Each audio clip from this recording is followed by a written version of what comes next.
Hi there, everyone. Matt here, and today I am asking you, are you using ChatGPT properly? The answer is probably not, because they have so many different models available, it's hard to know which one you should use, and we all end up just defaulting to ChatGPT 4.0. But you've got O1 and ChatGPT 4.5, the model that's just been released, and they're good at different things. Each model can undertake tasks differently and give you different and better outputs in certain situations.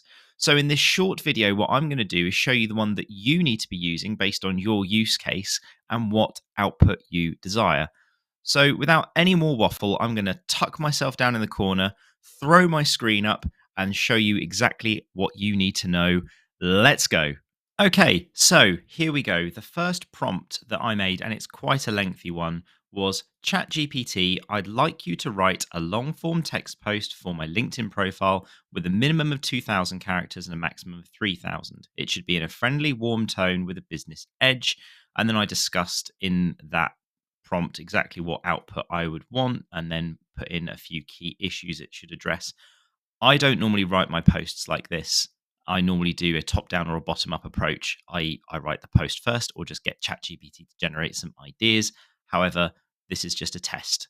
So we're looking at the 4.0 model here. Let's have a look at what came out. So we can see here that this is actually using ChatGPT's Canvas feature, which is not in line with the chat. So if we just click here and open this in Canvas, we can see the prompt goes on the left-hand side.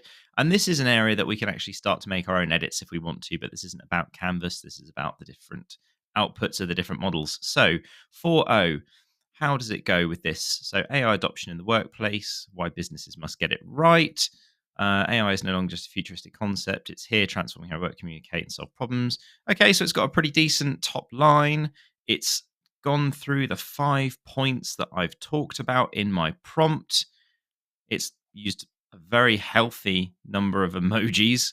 But I wouldn't have said, bearing in mind I said that this was for LinkedIn, that this was particularly good. And also, just looking at this, I can tell that this is a bit too long. And in fact, I put this through Word and it's over the 3,000 character limit that I set it. So, whilst the content seems pretty good and it was generated very quickly, I don't think this is all that great. So moving on to O1, ChatGPT's reasoning model. So with this reasoning model, you can see after my prompt that it reasoned for 8 seconds. And if you click this, you can expand and see exactly what ChatGPT reasoned with. I actually quite like O1. You can see what it's thinking and why it's thinking it, and that reasoning is powerful. There's to use that word again, a reason that you only get a number of usages of O1 in any given day. It takes a lot of compute power. So when you're trying to do things like this or ideate things or come up with new content, reasoning is an extremely powerful resource. So if we look here in today's fast-paced environment, AI adoption is no longer a futuristic concept, it's competitive imperative, from automating routine tasks to extracting. So the hook, I would say, isn't as strong. It's decent, but it's a lot more descriptive. It's written like it was going into a document. And if we go down, we can see there are far less emojis and it's far more factual. This is a little bit better laid out, I would say. The concluding thoughts are quite a bit longer. I'm not going to bore you all by reading this, but you can pause the video at any time and read through it at your own leisure. I would say that this output is slightly better, but again, we can see that that post is still slightly too long, and I put it through Word, and it was ever so slightly over the character limit.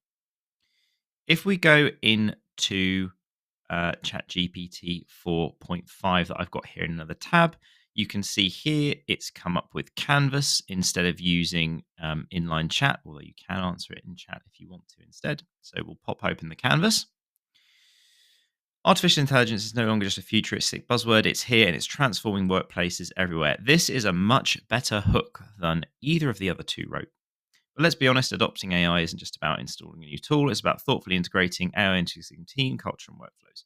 So this is actually quite a strong opener. I quite like this. But there's a problem. The post is not at all laid out. There's no emojis in this. There's no Headings, there's very little to actually structure it. And whilst this is, and I've checked in Word again as with the others, the right length, um, it's very poorly formatted and really difficult to read and hasn't kind of hit the nail on the head for a LinkedIn post, I would say. So maybe that's partly my prompt. But I would have said really here, none of these actually won. So what does that mean? What that means is I then took my post and moved it over to Sonnet, which is a model from Anthropic.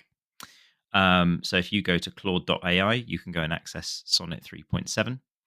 And using the same prompt and just saying Claude at the start instead of ChatGPT, I don't think you should address AI models by their incorrect name. I used exactly the same prompt, and this is what was spat out. AI in the workplace, 5 keys to successful adoption. Okay, it's not a particularly great hook, but it'll do. In my years working with technology transformations, I noticed a pattern with AI adoption that separates successful implementations from failed experiments. Interesting. It's this is talking more about you as a thought leader and less about just the tools and the technologies. And so it goes on and then addresses everything that I mentioned in my prompt. It's laid out nicely and concisely. And I did also run this through a a character count in Word, and found that this is the correct number of characters. It's just under 3,000. So what have we learned here today? It's a good question. What we have learned is that ChatGPT is not necessarily always king. Sometimes you need another tool. Even with all those models that are available, there are still tasks that other AI tools will naturally do better. And that is because they're trained on different model data. The algorithms and machine learning that is used to train these models is different among the different vendors. And generally, typically speaking, everybody's had different inputs into them.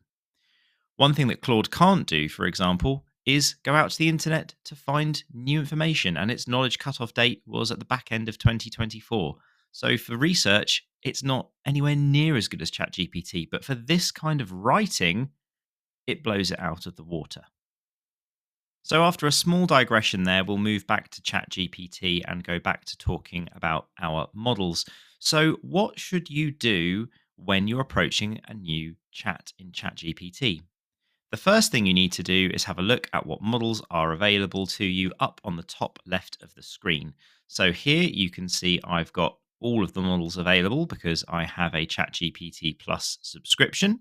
So for most things, generally 4.0 is going to be your go-to, and it's also going to be your go-to if you do not have a ChatGPT Plus subscription. 4.0 with scheduled tasks, it's as it sounds, it's for doing scheduled tasks and working out your daily day-to-days. ChatGPT 4.5, this is currently in preview. Again, you will not have this. And it's meant to be good for writing and exploring ideas. So it says, and then O1 is the reasoning model. The ones that you want to be focusing on predominantly are 4.0, 4.5, and O1. If you do need scheduled tasks, then we can dive into that in another video. So O1, what is reasoning?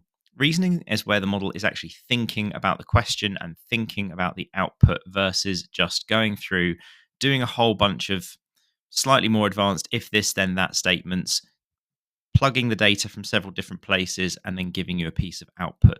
Reasoning effectively makes the model sit there and think, well, why is the user asking the question in this manner? What is the kind of output they're looking for? What do I need to do with this information? Do I need to consider X, Y, and Z when I factor that into my response? So if you need anything that's particularly research heavy, or if you need to maybe figure out something that's a bit more hypothetical, reasoning is a fantastic way to do it. And that's the model you're going to want. If you want something to just review some text, improve an email, draft an email, do general day to day, like what I call donkey work, then you probably just want 4.0. If you want a blend of the two and you want the latest model and to see what ChatGPT are introducing, then you want 4.5. But for most people and 75% of scenarios, 4.0 is going to be fine. The way that I encourage people to start off with is to use 4.0 and see what response you get. If you don't get a great response with 4.0, then maybe move over to 0.1 and see what response you get from there. If you still haven't got it, try 4.5. And then if you still aren't getting anywhere, it's you. You are the problem and your prompt is the problem. And you need to iterate on the prompt. So that just about wraps up our video on the different models available in ChatGPT and also a little equivalent to Sonnet. I hope you found this useful. If you did, drop a comment down below, please, and let me know your experiences. I want to hear from you. If you got any value out of this video, please do like it or repost it to your network. The engagement really helps keep me motivated to make more and more of this content to help you in your day-to-day lives and you in your businesses. Until the next video, I'll look forward to seeing you again soon. Bye.